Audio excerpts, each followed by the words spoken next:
Bonjour à toutes et à tous, ici Hélène de l'Étoile éveillée, j'espère que vous portez bien. Je vous retrouve aujourd'hui pour parler de la nouvelle lune en Sagittaire qui aura lieu le mercredi 23 novembre 2022 à 23h57 heure de Paris.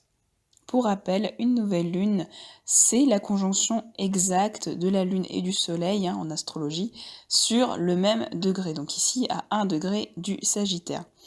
Et la nouvelle lune, c'est le début d'un tout nouveau cycle, et qui dit nouveau cycle, dit nouveau départ. C'est donc le moment idéal pour initier de nouvelles choses et de nouveaux projets. Pour commencer, on va parler un petit peu du signe du Sagittaire.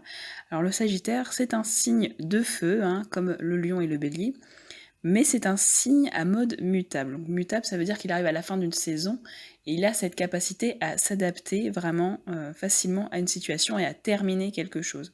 Donc là, une saison qui est l'automne, vous l'aurez compris. Et le Sagittaire, il représente, dans les bons côtés, on va dire, ce goût de l'aventure, de la découverte. Il est vraiment assimilé à l'étranger, au voyage, alors que ce soit des voyages géographiques ou spirituels. Et le Sagittaire, c'est vraiment le signe de l'optimisme, du sens moral, de l'enseignement, de la philosophie, du savoir, de la spiritualité, des religions aussi. Et c'est un signe qui est vraiment très spontané, très enthousiaste, et qui a vraiment cette joie de vivre et cet humanisme. C'est un signe qui est assez généreux de manière globale. Dans les mauvais côtés, par contre, on peut retrouver un certain manque de tact, un peu trop de franchise, cette capacité à, comment dire, à mettre les pieds dans le plat, mais de façon un petit peu, j'allais dire, maladroite, quoi. Donc c'est le côté, comme je dis, un peu bourrin, parce qu'il faut quand même le rappeler, le Sagittaire, c'est un signe mi-homme, mi-cheval. Donc le côté bourrin, justement, c'est pas pour rien. C'est vraiment le fait de mettre les pieds dans le plat, mais sans se soucier de l'impact que ça pourrait avoir sur autrui. Donc c'est ce côté très impulsif, mais vraiment dans ces côtés les plus sombres, il y a cette forme d'intolérance, il y a un peu ce côté moi je sais tout, voilà, c'est un côté moralisateur et très hautain, donc c'est un aspect qui peut être vraiment très méprisable, mais encore une fois, comme tous les signes, il y a l'ombre et la lumière. On va s'intéresser maintenant au degré sabiant de cette nouvelle lune à 1 degré du Sagittaire et nous avons l'océan couvert de bonnets blancs. Alors c'est un peu étrange comme degré sabiant je trouve, mais finalement ça résonne plus avec un des aspects qu'il y a lors de cette nouvelle lune, à savoir le carré entre Mars rétrograde et Neptune rétrograde, donc on a déjà vu lors de la dernière vidéo. Et pour moi, ce degré, il symbolise vraiment le fait de réagir de manière un peu disproportionnée. On s'emballe vite, il y a un certain empressement, une forte réactivité de manière globale, beaucoup de sensibilité. Et le tout, en fait, ça va être de se poser, de se concentrer et vraiment de faire preuve de lucidité sans non plus évidemment renier ce qu'on ressent. En gros, c'est tout simplement être mature, faire preuve de maturité émotionnelle. Après cette période intense et challengeante de nettoyage en Scorpion, avec les 2 éclipses qu'on a eues précédemment, vient la nouvelle lune en Sagittaire qui, elle, est beaucoup plus légère et propice à la joie et à la chance. Comme nous venons de le voir, le signe du Sagittaire apporte vraiment cet optimisme et ce regain d'espoir. En fait, c'est comme si, à nouveau, on s'accordait le droit de croire à nos rêves en quelque chose qui nous est cher. Notre foi est plus grande que jamais. Cela se voit notamment par le magnifique trigone que Jupiter rétrograde en Poisson fait à cette nouvelle lune. Voilà, donc à savoir aussi que Jupiter, c'est la planète maîtresse du Sagittaire, et du coup ce n'est pas anodin comme aspect. Ça va vraiment annoncer une période pleine de promesses, de joie retrouvée et d'abondance. Et on a plusieurs astéroïdes qui vont dans ce sens. Pour commencer, Félicitas, qui est conjoint à la nouvelle lune en Sagittaire, et qui signifie simplement la félicité, donc le bonheur. C'est d'ailleurs issu du nom du dieu romain, du bonheur tout simplement, et c'est vraiment cet état de grâce proche de la béatitude. On a également Thalia, alors Thalia ou Thalie, muse de la comédie, qui est conjointe à Jupiter, et son nom signifie littéralement la joyeuse, la florissante. C'est quand même pas, on va dire, du hasard non plus. Jupiter, d'ailleurs, j'ai omis de le préciser, arrête sa rétrogradation exactement au moment de cette nouvelle lune en Sagittaire. Ça veut dire vraiment que les énergies changent, que l'espoir revient, et ça comme une évidence. De plus, il y a Euphrosyne en Bélier qui forme elle aussi un trigone, mais cette fois-ci à Mercure et à Vénus qui sont conjoints tous les deux en Sagittaire également. Euphrosyne, c'est l'une des 3 charites, des 3 grâces dans la mythologie romaine, qui représente l'euphorie, l'allégresse, la gaieté, le bonheur absolu. On peut dire que les interactions sociales seront vraiment favorisées. On aura envie de rire, de s'amuser, de partager du bon temps avec ses amis, avec ses proches, et surtout de profiter de la vie, tout simplement, avec beaucoup d'humour et surtout pas de prise de tête. Il y a également l'idée d'un nouveau départ avec cette nouvelle lune qui symbolise déjà un nouveau cycle, et c'est grâce notamment à Aurora, l'aurore, astéroïde conjoint à cette nouvelle lune, qui représente le début d'un jour nouveau, le commencement d'une nouvelle période, d'une nouvelle ère. Cela est confirmé aussi avec l'astéroïde Flora, conjoint à Mercure et Vénus en Sagittaire. C'est vraiment la manifestation d'une nouvelle saison qu'est le printemps, avec cette notion de croissance, d'expansion et d'épanouissement que l'on retrouve déjà avec Jupiter.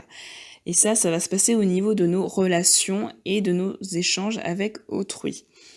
On pourra être aussi poussé à en apprendre davantage sur un sujet qui nous tient à cœur, quelque chose de nouveau qui nous passionne. Ça va vraiment, encore une fois, favoriser cette recherche de sens, et ce, dans la joie et l'enthousiasme, surtout avec Euphrosyne qui est en trigone. Avec Phénix, conjoint à Pallas en Cancer, nous avons une nouvelle perception des choses qui nous entourent. Notre façon de réfléchir, de penser et même de vivre nos émotions et notre sensibilité, vu qu'on est en Cancer, se retrouve métamorphosée. C'est évidemment en lien avec une blessure ou une peur profonde d'origine karmique, vu que c'est en conjonction avec la lune noire. Et ça va concerner des blessures transgénérationnelles en rapport avec la famille, le foyer, nos parents, notre rapport à la maternité, à la féminité, à la sphère intime de manière globale. Et Pallas, elle va nous apporter ce regard plus pragmatique, cette maturité émotionnelle et cette sagesse. Oui, puisque Pallas, en réalité, c'est le surnom d'Athéna dans la mythologie grecque, et Athéna, vous le savez, c'est la déesse de la sagesse, de l'intelligence, mais aussi de la stratégie. Ce qu'il y a de très pertinent également, c'est l'astéroïde Alicanto qui est en Taureau, sextile lui-même à Phénix et qui représente tout simplement la version chilienne du Phénix. Donc on peut dire que cette notion de transformation, de renouveau et de régénération, elle est particulièrement accentuée. C'est d'autant plus remarquable puisqu'il s'insère dans la figure du cerf-volant. La figure astrologique du cerf-volant, elle est caractérisée par une opposition qui fait office de colonne vertébrale en quelque sorte, de 3 trigones et de 2 sextiles. Ici, Alicanto est opposé à la nouvelle lune, et il est lui-même en sextile d'un côté à Phénix, Pallas et la lune noire qui sont en Cancer, et sextile d'un autre côté à Jupiter et Neptune qui sont en Poisson, formant eux-mêmes entre eux un trigone, et chacun de leur côté sont aussi en trigone à la nouvelle lune en Sagittaire. Cette figure est la représentation d'une grande croissance intérieure, principalement sur le plan spirituel. Nous changeons, nous nous transformons, pas dans la souffrance ou l'épreuve que supposait le Scorpion précédemment, mais au contraire dans la joie et la légèreté. Il y a beaucoup de compréhension qui mènent à la sagesse, à cette tranquillité d'esprit, ce sentiment même de complétude, d'être là où on doit être, que tout est juste et surtout que rien n'arrive par hasard. Nous réalisons que tout ce dont on a besoin est là. Au final, c'est ça l'abondance. Un deuxième cerf-volant se dessine, cette fois avec Pluton en Capricorne, qui est opposé à la Lune noire, Pallas et Phénix en Cancer. Et ce Pluton, il se retrouve aussi sextile à la nouvelle Lune en Sagittaire et à Jupiter et Neptune en Poisson. Tous trois en trigone, évidemment. Donc Pluton, vous le savez, c'est la conscientisation. C'est celui qui va pousser à la métamorphose, à la transmutation. En fait, ce qu'on a appris de ces épreuves qu'on a endurées en quelque sorte en Scorpion, nous savons maintenant pourquoi nous les avons traversées. On savait que tout ça avait un sens et que cela nous a permis de grandir et de nous élever, de faire confiance à la vie, hein, tout simplement. Et c'est là vraiment que se trouve la sagesse du Sagittaire. Nous sommes en train d'assimiler notre part féminine. C'est d'ailleurs cela qui nous a permis de nous transformer. Grâce notamment à Izanami, conjointe à la nouvelle lune.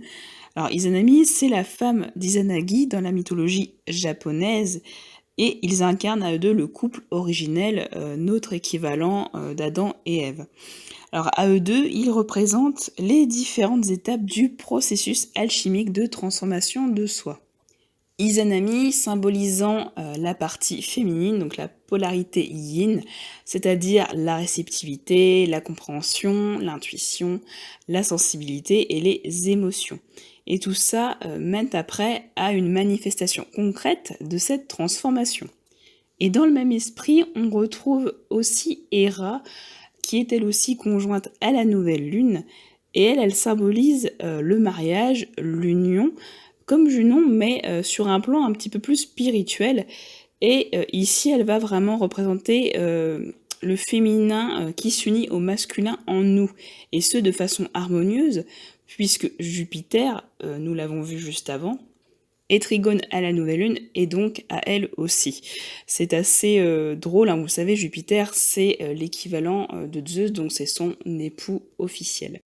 Alors, néanmoins, en toile de fond, persiste toujours cette sensation de brouillard et de flou, avec ce carré, ce fameux carré dont on a déjà parlé lors de la précédente vidéo, ce carré entre Mars rétrograde en Gémeaux et Neptune rétrograde en Poisson. Cet aspect va faire directement écho au degré sabien de cette nouvelle lune. Nous devons donc rester ancrés, posés, et surtout ne pas réagir de façon disproportionnée face aux événements. Nous devons surtout être capables de nous introspecter, de nous interroger sur le poids, entre guillemets, de nos actions et surtout nos actions passées. Encore une fois, il peut s'agir d'un choix, d'une décision importante à prendre entre deux voies totalement différentes. Le tout, c'est de ne pas se précipiter et de ne pas se disperser. Et surtout faire preuve de maturité, notamment sur le plan émotionnel. Ce carré va surtout impacter les troisièmes décans des Gémeaux et des Poissons, ça on le sait très bien, mais aussi troisième décan des Sagittaires, mais aussi des Vierges. Et ça va marcher aussi si vous avez des planètes ou des axes aux alentours des, on va dire, 18 jusqu'à 25 degrés de ces quatre signes-là. Attention également avec le carré entre Saturne qui est en Verseau et Uranus rétrograde et le nœud nord en Taureau. Il pourrait subsister encore quelques résistances, voire des peurs concernant l'avenir. Hein, on sait que Uranus, c'est la planète des Verseaux, c'est la planète du progrès, du futur, etc. Et le nœud nord, c'est l'objectif d'évolution d'âme. Donc c'est ce qu'on s'est fixé avant de s'incarner, ce qu'on doit apprendre. Et effectivement, ce sera surtout notre mental qui pourra nous mettre nous-mêmes, en fait, nos propres limites, si vous voulez, comme bien souvent. Ou éventuellement, j'allais dire, il y aura des obstacles extérieurs à surmonter, ce qui pourra faire renaître ses doutes, ses frustrations, ses craintes, et notamment celle d'échouer, de ne pas arriver à faire quelque chose. Mais rassurez-vous, cette nouvelle lune en Sagittaire sera bien plus agréable à vivre par rapport aux deux précédentes éclipses que l'on a eues. Ces aspects dissonants restent bien secondaires en comparaison à tout ce qu'on a vu comme aspect bénéfique juste avant. Les signes qui seront le plus touchés par cette nouvelle lune, ce seront évidemment les Sagittaires, surtout les premiers décans. Donc Ça marche aussi toujours si vous avez des planètes ou des axes qui tombent aux alentours du 1er degré du Sagittaire, évidemment. Et pour le Sagittaire, ce sera plutôt bénéfique, puisqu'on a vu aussi que Jupiter faisait un trigone directement à la nouvelle lune. L'autre signe qui sera également bien touché, mais sûrement avec peut-être plus de dilemmes, on va dire, de questionnement, ce seront les Gémeaux 1er décan. Surtout, et alors ceux qui auront le plus de difficultés à vivre ces aspects de nouvelle lune, ce seront les signes en carré à ces 2 signes-là, donc c'est-à-dire le 1er décan des Vierges et le 1er décan des Poissons. Ce sera une période ultra bénéfique pour les premiers décans des 2 autres signes feu, donc les Béliers et les Lions, mais aussi pour les Balances et les Verseaux qui sont en sextile à la nouvelle lune. Donc pour ces signes-là, ce sera vraiment, j'allais dire, une aubaine, une période vraiment de chance et d'abondance. Si ça vous intéresse, vous pouvez aussi regarder dans quelle maison tombe le 1er degré du Sagittaire. C'est sûr que ça n'aura pas le même impact si ça tombe en maison 1, en maison 7, en maison 10, en maison 4 par exemple. Donc le conseil pour cette nouvelle lune en Sagittaire, c'est de ne pas se prendre trop la tête. Alors, ne pas se prendre trop la tête, ça veut pas dire effectivement faire tout et n'importe quoi sans réfléchir, on est d'accord. Hein. Faut rester un minimum conscient de ce qu'on fait. Mais en fait, il faut profiter de l'instant présent, se réjouir des petits bonheurs simples et surtout avoir foi en ce que l'on est et ce que l'on ressent. Ça va être ultra important. Et il faut aussi considérer la vie comme une source inépuisable d'expériences, riche en enseignements qui nous élèvent et nous font grandir. Au final, nous sommes tous des apprentis sages. C'est maintenant la fin de cette vidéo concernant la nouvelle lune en Sagittaire du 23 novembre. Je vous remercie bien chaleureusement de l'avoir écoutée jusqu'au bout. Comme d'habitude, si elle vous a plu, n'hésitez pas à la liker, la commenter et ou à la partager. Et si ce n'est déjà fait, vous pouvez aussi vous abonner à ma chaîne pour ne rien louper des futures vidéos. Si cela vous intéresse, vous pouvez aussi me retrouver sur ma page Facebook à l'étoile éveillée-astrologie ou me contacter directement par mail à l'étoileéveillée@gmail.com. C'était Hélène de l'Étoile éveillée. Je vous souhaite de passer une nouvelle lune en Sagittaire aussi belle et agréable que possible, mais normalement cela devrait être assez agréable pour la majorité d'entre nous. Et surtout, n'oubliez pas, le plus important, c'est de prendre bien soin de vous. À bientôt!